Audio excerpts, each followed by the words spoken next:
Have you ever thought about who the most terrifying Death Eaters in Harry Potter really were? What if some of them were even more ruthless than Voldemort himself? In today's video, you will find out the darkest secrets of the most notorious Death Eaters and how they left their mark on the wizarding world.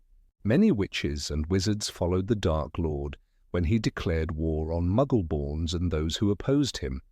The most loyal, powerful, and cunning among them received his mark and became Death Eaters. The first of their kind emerged from Slytherin students who studied alongside Tom Riddle.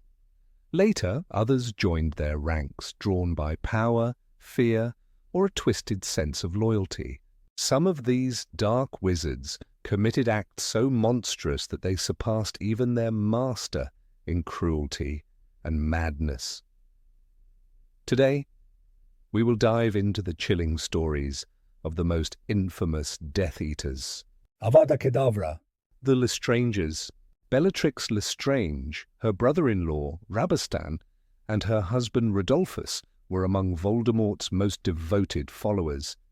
Bellatrix, the most fanatical of them all, remained loyal even in Azkaban, where she lost her mind in captivity. When she escaped, she became the Dark Lord's most trusted warrior and fought for him until her last breath.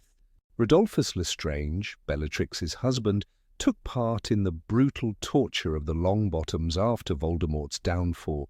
He was one of the few Death Eaters who survived the Battle of Hogwarts and later sought out the Dark Lord's daughter, revealing a prophecy that could bring him back.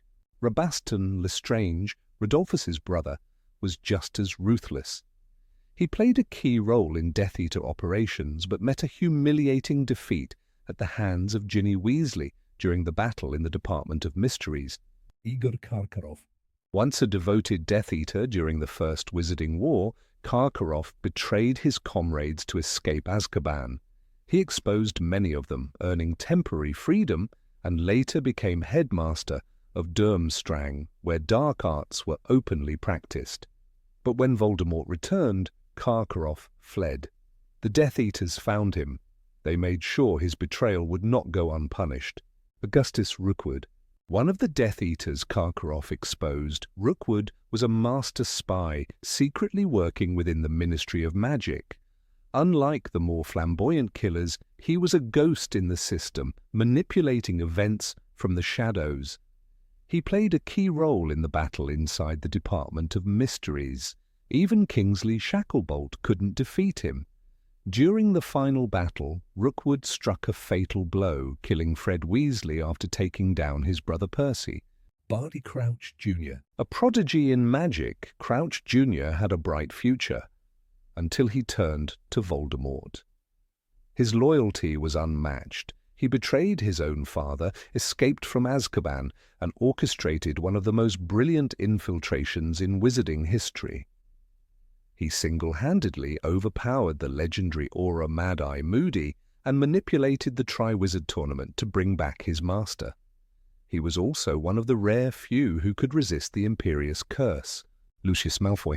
A wealthy aristocrat and influential figure in the wizarding world, Malfoy was among Voldemort's earliest followers.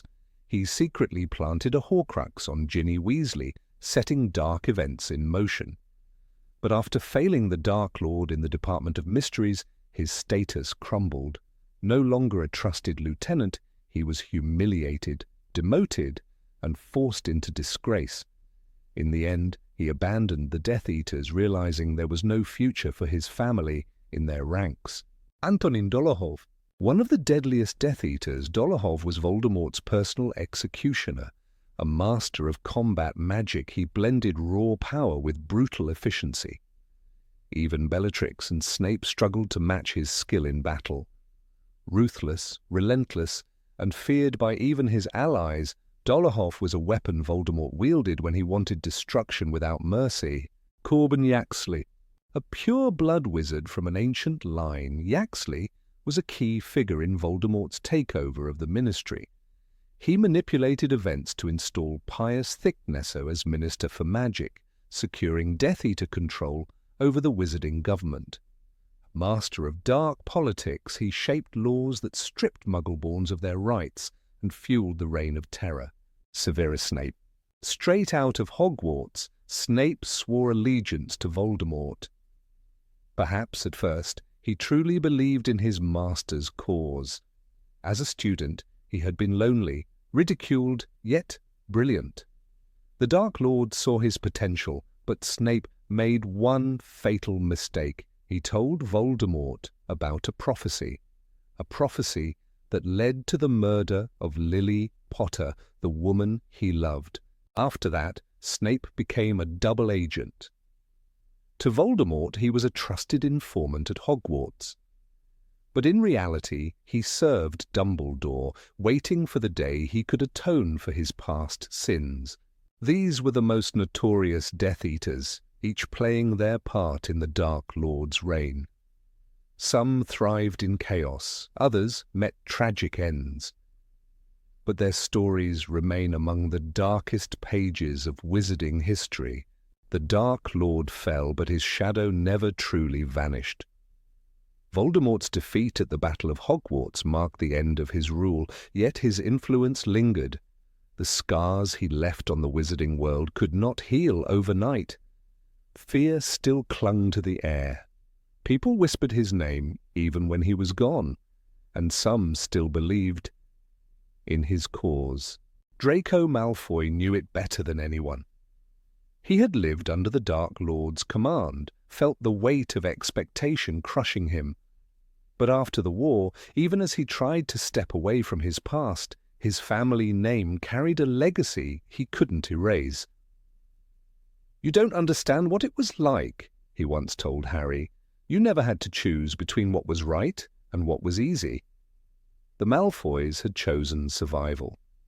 And though Draco no longer held Voldemort's beliefs, there were those who still whispered in the dark, waiting for a new leader. One of them was Theodore Nott's father. A quiet man, never as infamous as Lucius Malfoy or Bellatrix Lestrange, but just as dangerous in his devotion. He had connections, resources, and knowledge of dark magic few possessed. Even after Voldemort's fall, he worked in the shadows, collecting lost artifacts, seeking ways to restore what had been broken. When he was finally caught, they found cursed objects in his possession, items that once belonged to the Death Eaters. Not all who shared Voldemort's ideology had fought in his war. Some had waited, biding their time. After the fall of the Dark Lord, a secret group emerged among pure-blood families, the Scions of Slytherin. They spoke of blood purity as if it was sacred. They whispered of the Dark Lord's unfinished work. Their meetings were held behind closed doors, hidden even from the Ministry's watchful eyes. The Ministry, however, had its own battles. After the war, Kingsley Shacklebolt worked tirelessly to reform the wizarding world, but he knew he was fighting ghosts. "Prejudice like this doesn't die with one man," he told Hermione Granger when she proposed stricter laws against blood purity discrimination. "It's passed down like an inheritance." Some wizards still clung to the past. They did not wear the dark mark, but their hatred burned just as fiercely. One of the most alarming discoveries came years later. A cursed locket was found in Knockturn Alley, one that bore the unmistakable signature of Antonin Dolohov. He had been presumed dead after the war, but his magic lived on. The locket contained an enchantment, a message for those who still believed. The Dark Lord's time will come again. For many, the past was a wound they tried to forget. Neville Longbottom had seen firsthand what Death Eaters could do. He had felt the weight of their cruelty, watched them torture his parents into madness. Even years later, as a professor at Hogwarts, he remained wary. "They always come back," he once told his students. "Not the people, but the ideas. That's why we remember, that's why we fight." And then there was Delphi, the girl who called herself the daughter of Voldemort. The girl who believed she could rewrite history, undo her father's greatest failure. She was proof that the Dark Lord's influence had not ended with him. There would always be those who sought to carry on his work, to bring him back one way or another.